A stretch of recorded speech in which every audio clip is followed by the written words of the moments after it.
In the mid-90s, I had gotten exposed to nickel-titanium alloys, which are really shape memory alloys that have some really interesting properties. So a cardiologist said, this would be great if you could make a steerable guide wire. So I said, yeah, I can make a steerable guide wire out of nickel, and I can have a joystick, and I can make the tip go in any direction I want. So I developed the technology, filed patents, and got issued patents. And then I took it back to clinicians, and some of the guy who suggested that, he said, yeah, this is great, and I'll give it a try. But I went to talk to a number of other clinicians, and they said, why'd you do this? We have floppy guide wires, steerable wires that can be torqued and whatnot, and we can get to any part of the vascular anatomy. We didn't need this complicated steering. So that was a wake-up call for me. This was back in 93, 94.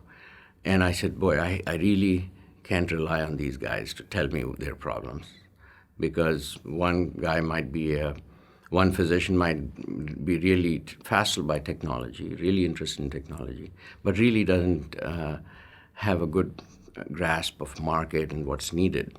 So I started developing the criteria for working on which problems to choose, and criteria for which concepts or solutions are worthy of commercialization or have commercial value.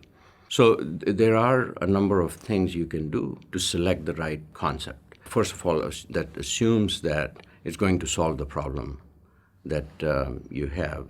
You prototype it, you test it, but you start asking the questions about things like, what will the size of the clinical trial be? What kind of patients am I going to treat with this? So what is that subset of patients? It's not all patients in a given disease. You have to stratify the patients and select the right subset of patients.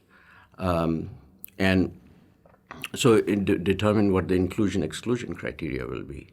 So start thinking about these things at the outset, not when it's time to develop the clinical protocol. And what kind of animal models, if any, would be suitable to test this therapy in. Once you get approval, what kind of reimbursement will you get? Are there existing codes, reimbursement codes, and what are the economics of that? If you're going to take a procedure from a surgeon and hand it to an interventional cardiologist, the surgeons are not going to be very happy.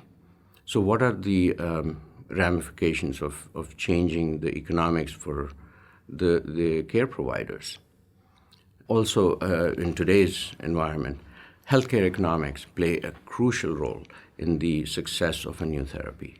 And so not only looking at reimbursement, but what is the overall cost of treating that patient compared to current therapies? That analysis has to be done at the outset. And if your product is going to cost more and to the payers, it's unlikely to get reimbursed. And competition, do an analysis, a detailed analysis of competition, and assuming that you have chosen correctly, your solution hopefully will have a dramatic improvement in patient outcomes. Without that, don't go after it. If your solution is not going to result in drastic improvement in outcomes, it's probably not worth going after.